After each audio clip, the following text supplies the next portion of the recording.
चरणकमलेभ्यो नमः। शरणागत दीनार्थ परित्राणपरायणे सर्वस्यार्तिहरे देवी नारायणी नमोस्तुते।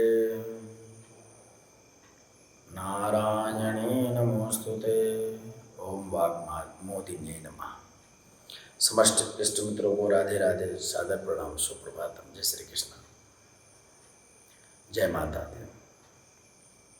अभी हम बात करेंगे तृतीय नवरात्रि पर, तीसरा नवरात्रि की आराधना कैसे करना चाहिए। तीसरे नवरात्रि में अगर माँ भगवती के चरणों में प्रणाम करते हैं, प्रार्थना करते हैं तथा पूजन करते हैं, सम्मुख बैठते हैं तो बहुत ही अच्छा तरीके से पुण्य फल प्राप्त होता है।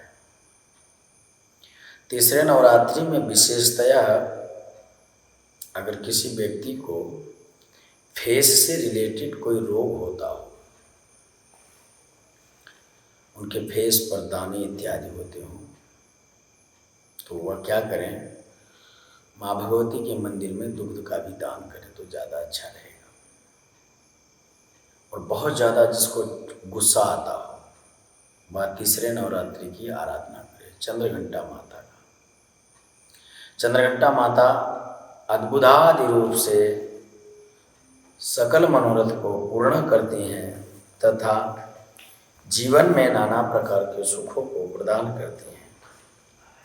अगर मान लीजिए किसी के गृहस्थ कार्य में, गृहस्थी जीवन में कुछ परेशानियां चल रही हैं और वह अगर चंद्रघंटा माता की आराधना करता है तो उसके सारे दुखड़े, सारे संकट उसके दूर होते हैं। क्योंकि चंद्रघंटा माता का अद्भुतादि स्वरूप इतना अच्छा है। प्यारे मित्रों, साथ से आराधना कर लीजिए तो और अच्छा होगा। या फिर जो है दूर्वा से, दूर्वा घास कम से कम जो है 108 तोड़ लीजिए और चंद्रघंटा माता जी के अष्टोत्तर नाम से चरणों में अर्पण कर दें। नहीं तो इलायची अगर है आपके पास तो उससे हम 108 नाम से अष्टोत्तर करते हैं।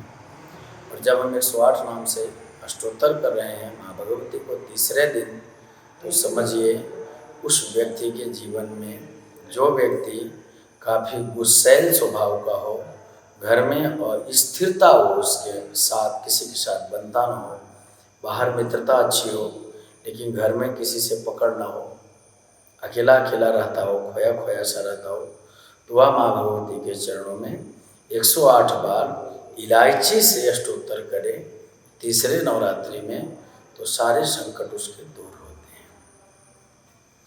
अब तीसरे नवरात्रि का अगर पाठ कोई व्यक्ति कर रहा है तो वह क्या करेगा, चतुर्थ अध्याय और पंचम अध्याय का पाठ करे तो अद्भुत अच्छा रहेगा। तीसरे नवरात्रि में प्रातःकालीन आप उठें और उठने के बाद श्वेत वस्त्र धारण करें। नहाने के बाद श्वेत वस्त्र धारण करें। अगर महिलाएं हैं वह पीत वस्त्र धारण कर लें, पीला वस्त्र। पुरुष वर्ग के व्यक्ति हैं तो सफ़ेद वस्त्र धारण करें। और अगर सफ़ेद पहन रहे हैं तो ज़्यादा अच्छा है। सफ़ेद से भी अच्छा अगर कोई मिक्स क्रीम कलर वगैरह पहन करके माँ भगवती के चरणों में सम्मुख आराधना करें तो ज़्यादा अच्छा है। एक रक्त वर्ण का लाल कलर का गमछा कंधे पर रखें, उससे चरणों में आह्लादित शक्ति की हाजिरी लगती है।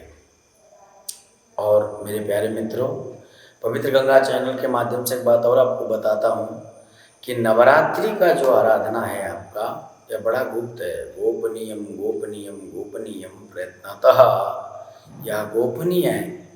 और इसके इस समय चलते हुए दौरान पर आप विशेषतया विचलित मत हों, अशांत मत रहें, स्थिरता को बनाए रखें और माँ भगवती के चरणों में सतत ध्यान करते रहें तो ज़्यादा अच्छा है। और तीसरे नवरात्रि में एक कार्य और है। कोई माता अगर चाह रही है कि संतान, माताएं बहनें संतान से अगर संतान की इच्छा रखती हैं, लालसा रखती हैं, तो तीसरा नवरात्रि उनके लिए बड़ा शुभ है।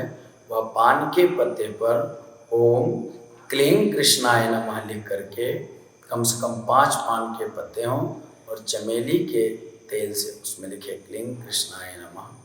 लिखने के बाद मन में पुत्र आराधना करते हुए, पुत्री आराधना करते हुए, ध्यान करते हुए आप चरणों में अर्पण करें, तो आपकी मुराद, आपकी मनोकामना सर्वथा सिद्ध होने के अवसर अधिक पाए जा रहे हैं। तथा नवरात्रि के मध्य में घर में जितना हो सके शुद्धता का विशेष ध्यान रखें।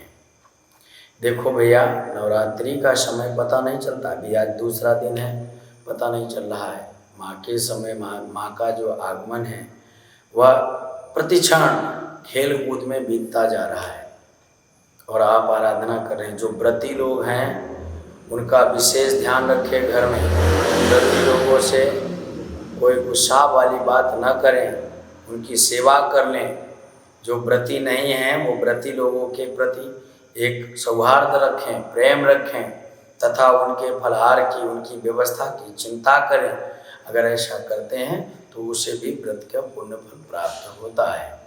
उसके बाद मेरे प्यारे मित्रों, तीसरे नवरात्रि में आप एक मिट्टी का अखंड ज्योति अपने घर से ले जाकर किसी देवालय में प्रज्वलित करें और प्रज्वलित करने के बाद देवालय भी माँ भगवती का मूर्ति प्रतिष्ठित हो जहाँ, वहाँ मैं बार बार इसलिए कहता हूँ आपसे प्रतिष्ठित मूर्ति, क्योंकि भैया देखो कभी कोई दृष्टांत सिद्धांत में कोई आचार्य और विद्वान की चर्चा में हमने श्रवण किया था कि नोट हर जगह होता है, लेकिन जिसमें जैसे एक प्राइवेट जो नकली नोट होता है और कई प्रकार के लोग बन गए, बाजार में कागज़ बिक रहे हैं, हम इसे मुद्रा नहीं मान सकते। मुद्रा उसी को मानेंगे जिसमें हमारे सरकार ने प्रमाणित कर रखा है। उसी तरीके से देखो, हर जगह हम भगवान को स्थापित कर रहे हैं, हर जगह मेरे परमात्मा है, हर घट मेरे साइया का सुख तो है ही, लेकिन प्रतिष्ठित देवालय में जाकर आप दर्शन कर रहे हैं, माँ भगवती के चरणों में प्रार्थना कर रहे हैं,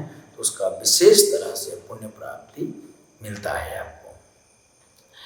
तीसरे नवरात्रि में एक बात और है, अनाथ को, अपंग को, किसी बुजुर्ग व्यक्ति का अगर आप उनके लिए उपयोगी सामान ला करके प्रदान करते हैं, उनके उपयोगी, जैसे कोई बुजुर्ग व्यक्ति है और नेत्रों से ना दिखता हो तो उसको आप चश्मा का दान कर रहे हैं, तो भी चंद्रघंटा माता आपके मन को बड़ा पुष्टिकरण के लिए आशीर्वाद प्रदान करेंगे। कोई अनाथ है, उसके पास रहने की व्यवस्था नहीं और सामर्थ्य है, आप तो उसके रहायशी की व्यवस्था कर रहे हैं, तो आपके ऊपर अद्वैत कृपा है। पूरे 9 दिन कन्याओं से गुस्सा न करें, कन्याओं की अद्भुत सेवा करें और उनके लिए पढ़ने लिखने की व्यवस्था करें तो ज़्यादा अच्छा रहेगा। तीसरे नवरात्रि में विशेष तरीके से कवच का, कीलक का, अर्गला का पाठ अवश्य करें। उसके बाद मेरे प्यारे मित्रों, तीसरे नवरात्रि में अगर घर से कुछ चीज़ बनाकर अर्पण करना है तो हलवा का भोग बना करके माँ भगवती को अर्पण करें और उसे गौ माता को खिलावें तथा गौ माता को खिलाने के बाद फिर घर के जो व्यक्ति बिना व्रत के हैं उन्हें उस प्रसाद को पवावें।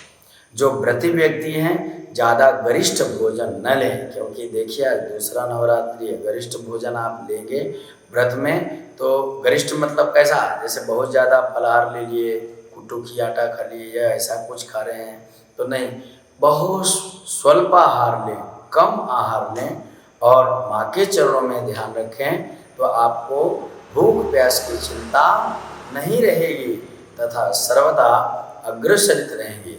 तृतीय नवरात्रि में एक बात और आपसे बताता हूँ, जो अंतिम बात है यह है कि तीसरे नवरात्रि में जो आप विशेषतया ग्रंथ पढ़ते हैं, जिसको आप सतत अध्ययन करते रहते हैं, उस ग्रंथ में कल वाले नवरात्रि की डेट लिखें तथा अपना नाम लिख दें, एक कागज में लिख करके उस ग्रंथ में डालेंगे तो वह ग्रंथ का भी पुण्य फल आपको प्राप्त होता रहेगा तथा उसे पढ़ने में आसान होगा।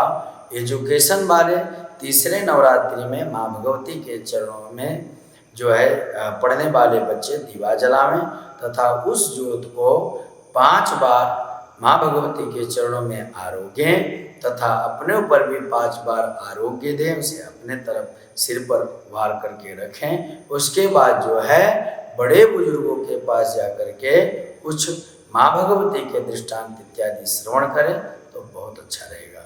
राधे राधे, जय श्री कृष्णा। आपसे पुनः मिलता हूँ एक अच्छे चर्चा के साथ में। जय श्री कृष्णा। और यह जो पवित्र गंगा चैनल है मेरे प्यारे मित्रों, इसे लाइक सब्सक्राइब शेयर जरूर करें, क्योंकि आज सारा दिन पाठ हुआ और अस्वस्थता थी, फिर भी आप लोगों के लिए मेहनत करता हूँ। जय श्री कृष्णा, राधे राधे।